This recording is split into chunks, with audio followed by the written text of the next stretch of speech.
Hello everyone, क्या हाल चाल है। तो अभी 28 का शिफ्ट 1 पेपर बच्चे देके आए हैं एंड प्रीवियस जो 4 शिफ्ट्स हुई हैं हमारी, जितने भी जेईई मेंस के शिफ्ट्स हुई हैं वो सारे एनालिसिस और आगे आपको क्या करना चाहिए और आने वाले अटेम्प्ट्स में भी मुझे क्या करना है ये मुझे ध्यान रखना है। तो चलिए शुरू करते हैं। एनालिसिस एक क्विक एनालिसिस वीडियो होगी है ना। फटाफट अपन देखेंगे कि इस शिफ्ट में हमको क्या लर्निंग्स मिल रही है। ठीक है, तो लास्ट शिफ्ट के मुकाबले ये शिफ्ट टफर साइड पे, लास्ट शिफ्ट जितने भी हुए थे वो या तो इजी या तो मॉडरेट के बीच में कहीं लाया कर रहे थे, बट ये जो शिफ्ट है ये मॉडरेट प्लस है। और केमिस्ट्री में तो बहुत धुआंधार, मतलब एनटीए ने ईगो पे ले लिया भाई, है ना, कि केमिस्ट्री आसान आ रही थी, अब इस बार केमिस्ट्री उसने मॉडरेट के ऊपर लेने की कोशिश की। बहुत ज़्यादा टफ तो नहीं है, आसान सवाल भी आए हैं पेपर में, बट इनऑर्गेनिक का जो वेटेज रहा है वो काफ़ी अच्छा रहा है। 12 से 13 क्वेश्चन बच्चे बता रहे हैं कि इनऑर्गेनिक में आए हुए हैं। 7 क्वेश्चन के आसपास मेरा फिजिकल में आया हुआ है एंड बाकी जो रेस्ट हुए हैं वो ऑर्गेनिक में आए हुए हैं। ऑर्गेनिक के सवाल जो अभी मैंने देखा एक, जिसमें उसने Hofmann bromide and isocyanide carbylamine reaction and साथ साथ सैलिसिलिक एसिड फॉर्म करके बहुत बढ़िया सीक्वेंस वाला रिएक्शन दिया है उसने। एक साथ कम से कम 5 से 6 रिएजेंट आपसे यूज़ करवाए हैं सर, है ना। उसके बाद अगर मैं ऑर्गेनिक की बात करूँ तो फंडामेंटल AgCN और AgNO2 के बेसिस पे जो सब्स्टिट्यूशन रिएक्शन होता है उस पर बात की गई है ना। उसके बाद अगर मैं बात करूँ इनऑर्गेनिक की, तो इनऑर्गेनिक में इनर्ट पेयर इफेक्ट और आयनाइजेशन एनर्जी ग्रुप 13 का मिक्स कर दिया। बहुत ही बढ़िया सवाल लगा मुझे वो जेईई मेंस के लेवल के हिसाब से, है ना, क्योंकि जेईई मेंस पूछता है, बट जेईई मेंस में ये जो इस तरीके की मिक्सिंग अभी जो देखने को मिल रही है ना, ये बढ़िया है। मतलब अभी पेपर का जो लेवल है वो थोड़ा सा अप हो रहा है, तो आपको बिल्कुल भी डरना नहीं है ना।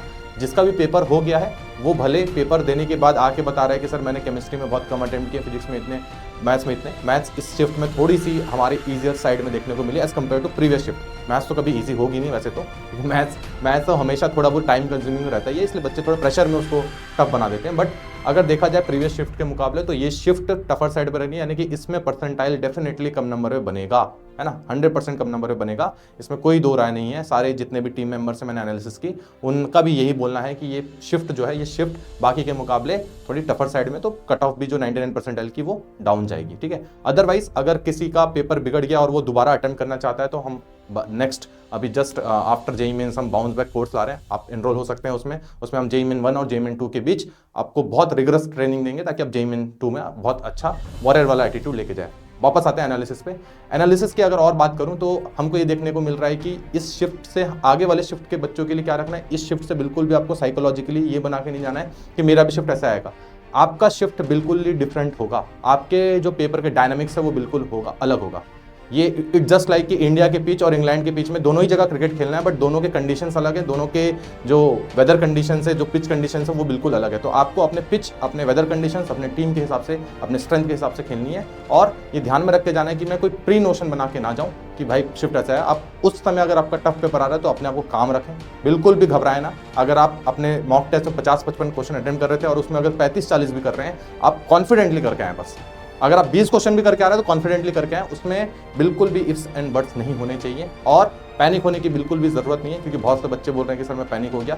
तो ये बातें हम पहले ही बच्चों को बताते हैं कि भाई पेपर का डायनामिक्स जेईई मेंस का वो इसलिए भी टफ हो रहा है क्योंकि बहुत ज़्यादा रैंडमनेस है अभी हमारे जेईई मेंस के अंदर। ठीक है, paper last paper balance paper आ रहे थे, अभी ये थोड़ा सा अनबैलेंस हो गया। इनऑर्गेनिक काफ़ी बढ़िया वेटेज दिखा दिया। तो मैं ये बोलूँगा कि बस एक कोट आपके सामने बोलना चाहूँगा कि भाई great war creates great warriors and great warrior creates great war. ठीक है, तो ये टफ लड़ाई है। टफ लड़ाई आपको टफ योद्धा बनाती है ना। आप योद्धा हैं और योद्धा की तरह आपका एटीट्यूड है, तो पॉजिटिव आउटलुक आपको रखना पड़ेगा। मिलते हैं अगले एनालिसिस में। ठीक है, थैंक यू सो मच।